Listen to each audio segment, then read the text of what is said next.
नाम भगवते वासुदेवाय।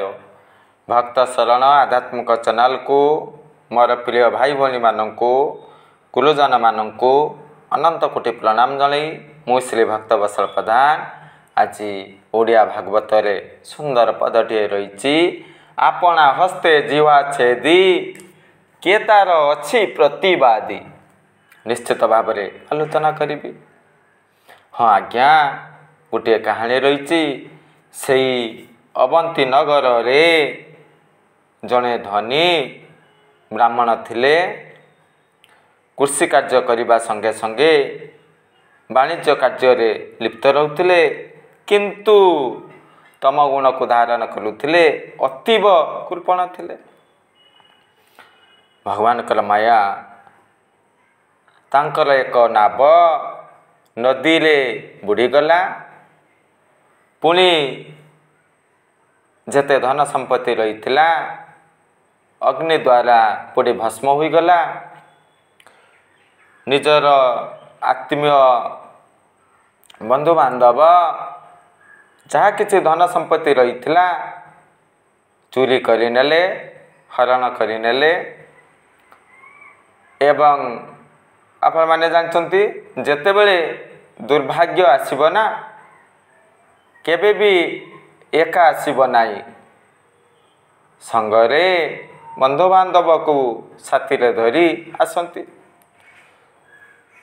चोरी होई गला नौकाटी बुड़ी अनेक धन संपत्ति नष्ट होई गला अग्नि रे धन संपत्ति बुड़ी भस्म होई गला। यही ब्राह्मण पाखरे आउ कौन रहिला आ किछि रहिला कि सदा बेले चिंतन कले दुख रे जंत्रणा रे समय अतिबाहित करुथिले। पुणी आपण माने जानछंती संसारी धन को भल पाती जेहेतु ए लोकटी कृपण थिला ना विशेष भाव में अर्थ भोग सामग्री परिवार रहिथिबा संतान मानक पाई विशेष भाव में खर्च करू नथिले कृपण थिले ना असंतोष भावना रहिथिला धन थिला भोग पाउ नथिले असंतुष्ट प्रकाश करुथिले। एबे तो धन संपत्ति नाही एमाने ए ब्राह्मण पाखरे रहिबे कि रहि नथिले समस्ते ए ब्राह्मण को त्याग कले। पुणी बुझ उपरे नलिता बिड़ा एसबू विशेष भाव में आपण माने जानचंती बहुत कष्ट पाई शेष निजको सांत्वना देले। अरे मु तो कुकर्म करिछि सदा बेले धन संग्रह करिबारे समय अतिबाहित कली धन्य भी कौनसी अर्थ को धन संपत्ति को सत्पात्र रे विनियोग करी नथिली काहाकू दान करी नथिली। ए जन्म रे अनेक कुकर्म करिछि पुणी पूर्व जन्म रे मोर प्रारब्ध कर्मफल ठीक नाई कौन पाई मोर मन रे ए भली भावना आसिला मु ब्राह्मण ना निश्चित भाव में भगवान को प्रार्थना करने उचित थिला जप करिबा ध्यान करिबा सत्व गुण को धारण करिबा ए सब कार्य मोर करिबार थिला किंतु मु कौन कली दक्ष परी धन संग्रह करिबारे समय अतिबाहित कली दुर्लभ जीवन को अतिबाहित कली। ठीक अच्छी एबे मु संसार बैरागी हेबी कौन कले कमंडलू धरिले गाँ गाँ भ्रमण कले भिक्षा आशारे भ्रमण कले लोक माने कौन करिवे जानिचंती ए ब्राह्मणटी कृपण थिले तम गुण को धारण करिसंती दुष्ट प्रकृतिर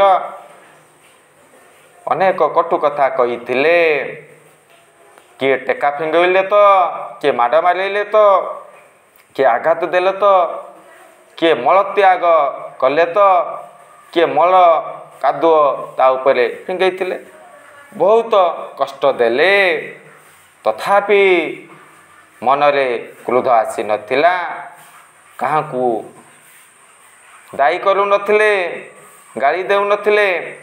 କାହିଁକି ନା ଧୀରେ ଧୀରେ ସତ୍ୱଗୁଣର ପ୍ରସାର ହୋଇଥିଲା।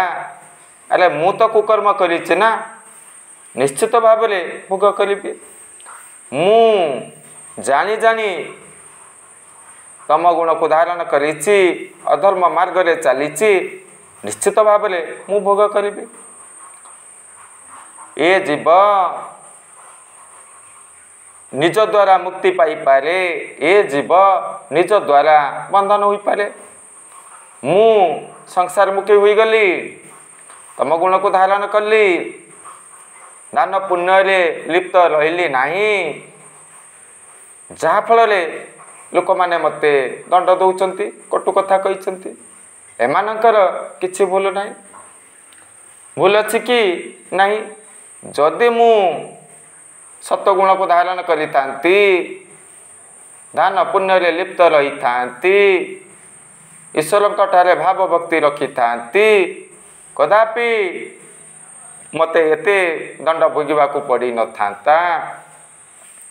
ଏସବୁ କଥା ସେହି ବ୍ରାହ୍ମଣ କହୁଥିଲେ।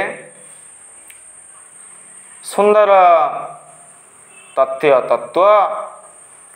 ଉଦ୍ଧବଙ୍କୁ ପରମବ୍ରହ୍ମ ଶ୍ରୀକୃଷ୍ଣ କହିଥିଲେ। କାହିଁକି କହିଥିଲେ? ଏହା ପୂର୍ବରୁ କର୍ମଯୁଗ, ଜ୍ଞାନ ଯୁଗ ଉପରେ ସୁନ୍ଦର ଭାବରେ ବର୍ଣ୍ଣନା କରିଛନ୍ତି, ତ୍ରିଗୁଣ ଉପରେ ବର୍ଣ୍ଣନା କରିଛନ୍ତି, ସୃଷ୍ଟି ରଚନା ଉପରେ, ଅବଧୂତଙ୍କର 24 ଗୁରୁ ଉପରେ ବର୍ଣ୍ଣନା କରିଛନ୍ତି। ଉଦ୍ଧବ ଗୋଟିଏ ପ୍ରଶ୍ନ ପଚାରିଥିଲେ। କ'ଣ ପଚାରିଥିଲେ? ଦୁର୍ଜନ କୁବଚନ ବାଣ ମର୍ମ ବିଦାରେ ତତ୍କ୍ଷଣ। ହେ ଈଶ୍ୱର, ହେ ଭଗବାନ, ହେ ପରମବ୍ରହ୍ମ, ଆପଣ ସୁନ୍ଦର ଭାବରେ ତତ୍ତ୍ୱ ପ୍ରଦାନ କରିଛନ୍ତି, କିନ୍ତୁ ମୋର ମନରେ ଗୋଟିଏ ସଂଶୟ ଜାତ ହେଉଛି। ଏହି ଦୁଷ୍ଟ ପ୍ରକୃତିର ଲୋକମାନଙ୍କର କଥା, କଟୁ କଥା ବାସ୍ତବରେ କଷ୍ଟଦାୟକ। ଏମାନଙ୍କର କଟୁ କଥା ସହ୍ୟ କରିବା ଅସମ୍ଭବ। ମୁଁ ଦେଖିପାରୁନାହିଁ। ଏହି ଦୁର୍ଜନମାନଙ୍କର କଟୁ କଥା ଆଘାତ ଦିଅନ୍ତି ନା, କେବଳ କଟୁ କଥା କୁହନ୍ତି ନାହିଁ ଯେ ଅନେକ ହିଂସା କାର୍ଯ୍ୟରେ ଲିପ୍ତ ରହନ୍ତି।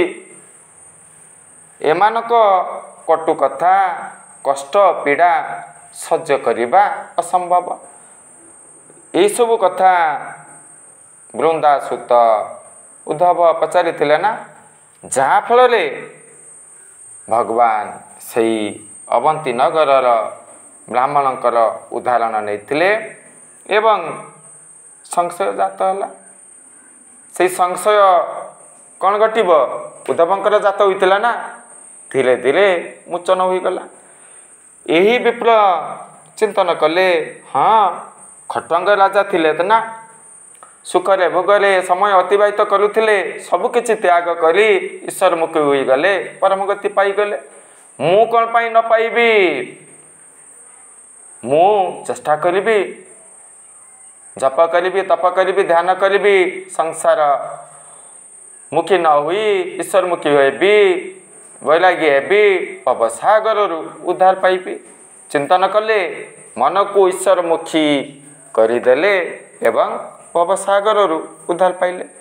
ଏହିସବୁ ଶିକ୍ଷା ହାସଲ କଲୁ। ଜୟ ଜଗନ୍ନାଥ।